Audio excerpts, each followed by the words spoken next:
नमस्कार दोस्तों, मैं दिनेश कुमार उपस्थित हूं आपके सामने आपके समक्ष आज फिर नया सेशन लेकर के नई क्लास लेकर के, जहां इस एपिसोड में आपको मिलेगा टैक्स ईयर। यह टैक्स इतना बड़ा बड़ा शब्दों में जो लिखा है, यह टैक्स वही टैक्स है जिसको आप सभी जानते हैं कर के नाम से। किसके नाम से? कर के नाम से। हम बात करने जा रहे हैं टैक्स के बारे में, लेकिन वहां मेन हम ये नहीं कहेंगे कि टैक्स कौन सा कितना किसको मिल रहा है, वो बात नहीं करेंगे। हम बात करेंगे एक नई संकल्पना, टैक्स ईयर की नई संकल्पना पेश की गई है हाल ही में, तो उसके ऊपर जानेंगे, उसकी जानकारी विस्तृत रूप से। तो इस पे जानने से पहले जाने क्या है, अगर आपको पता है तो कमेंट बॉक्स में बताइए टैक्स ईयर क्या है। अगर नहीं पता है तो वीडियो अंत तक देखिए, और अगर पता है फिर भी देखिए, क्योंकि नई जानकारी आपको नंदिनी आईएएस की इस यूट्यूब चैनल के माध्यम से ही मिल पाएगी, अपडेट हो पाएंगे। और वह भी उस तरीके का कंटेंट, क्वालिटीदार कंटेंट, वैल्यूएबल कंटेंट जो परीक्षा में डायरेक्ट प्रत्यक्ष रूप से आपको देखने को मिलेगा। चलिए करते हैं, बिना समय जाए करे इसकी खबर के ऊपर आते हैं। और पहली खबर जो बात है वह इसका पहले परिचय क्या है। यह जो प्रस्तुति हुई हाल ही में संसद में प्रस्तुत किया गया एक विधेयक, आयकर विधेयक पेश किया गया। ध्यान दीजिएगा, आयकर विधेयक पेश किया गया 2025, इनकम टैक्स बिल 2025। अब ये विधेयक है, अधिनियम अभी नहीं हुआ है, पेश हुआ बस। टैक्स ईयर की अवधारणा पेश की गई है। जो वर्तमान कर प्रणाली अर्थात टैक्स सिस्टम जो हमारे भारत में चल रहा है, विद्यमान है, उसमें सुधार लाने का प्रयास सरकार करने जा रही है। उसमें परिवर्तन, आमूलचूल परिवर्तन फिर से करने जा रही है सरकार 2025 में ही। ये विधेयक जो आया है इसके माध्यम से क्या है वे परिवर्तन, क्या है वे अवधारणाएं, जरा देखिए इस अवधारणा को। वर्तमान में भारत में आयकर कानूनों में आकलन वर्ष, असेसमेंट ईयर का उपयोग किया जाता है, जो उस वित्तीय वर्ष के बाद का वर्ष होता है, उस वित्तीय वर्ष के बाद का होता है जिसमें आय अर्जित की जाती है।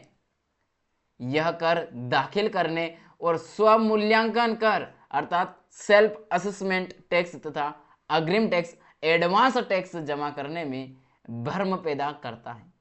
ये नुकसान है, इसलिए सरकार पेश करने जा रही है नई अवधारणा। नया विधेयक टैक्स ईयर की अवधारणा प्रस्तुत करता है, जो उसी वित्तीय वर्ष, उसी मतलब जो चल रहा है वह क्या है, जो वित्तीय वर्ष चल रहा है उसके बाद अगले वर्ष की पेश कर रहा था पहले, लेकिन अब जो नया आ रहा है वह उसी वर्ष की पेश करेगा जो भी चल रहा है।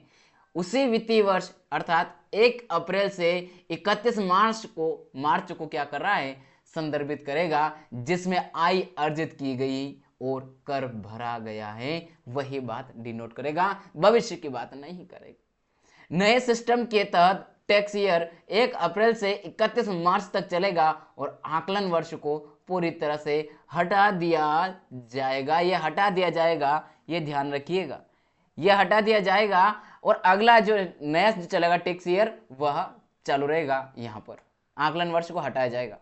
अगली जो खबर है, अगली जो विशेषता है हमारी, वह है टैक्स ईयर की विशेषता और लाभ क्या है। लाभ कहें या विशेषता कहें, उसमें देखिए आप, सबसे पहला जो लाभ मिलेगा वह होगा भ्रम समाप्त होगा। अर्थात जो वर्तमान हमारी प्रणाली चल रही है उसमें भ्रम पैदा होता है। जो आकलन वर्ष हमारा, उसमें करदाताओं को, जो टैक्स पेयर हैं, उनको एक भ्रम पैदा होता है, वह खत्म हो जाएगा।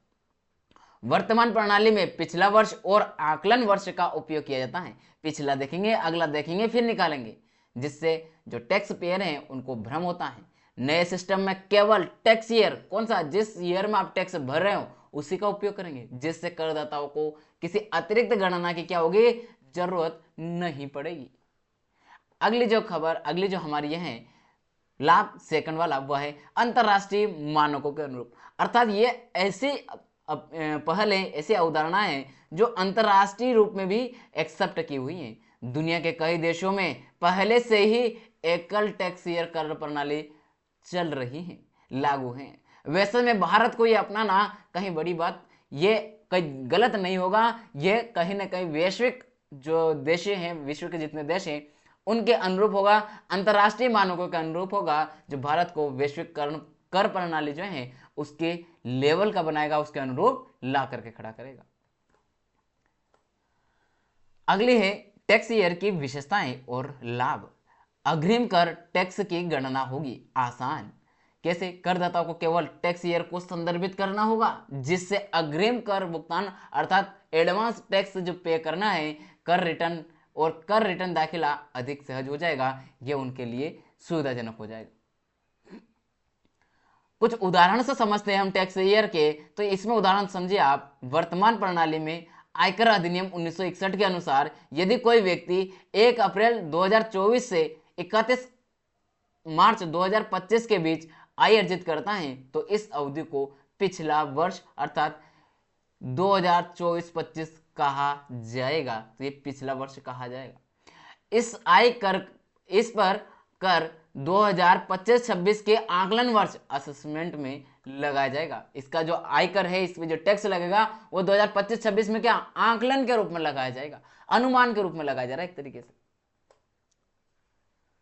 नई कर प्रणाली में अगर हम देखें तो आयकर विधेयक 2025 के अनुसार यह क्या बोल रहा है, यह कहना चाह रहा है कि कोई व्यक्ति 1 अप्रैल 2025 से 31 मार्च 2026 के बीच में आय अर्जित करता है, यहां पर अच्छी इनकम अर्न करता है, तो वह सीधे टैक्स ईयर 2025-26 ही कहा जाएगा।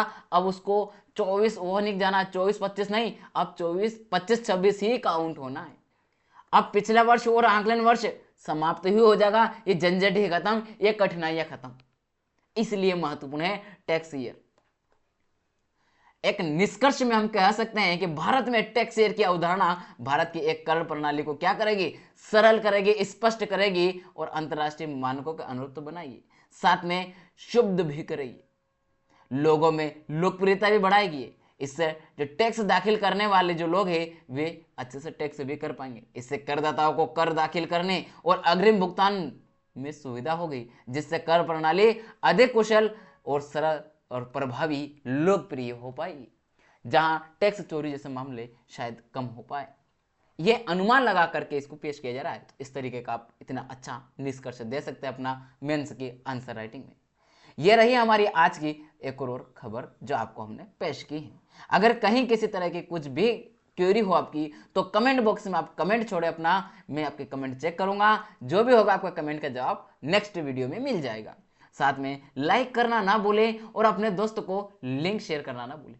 आप वीडियो में इतना लग्न थे कि आप चैनल को सब्सक्राइब करना भूल गए।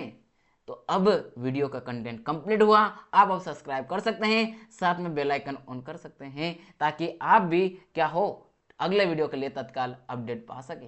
तो चलिए मिलेंगे अगली क्लास में, तब तक के लिए जय हिंद जय भारत।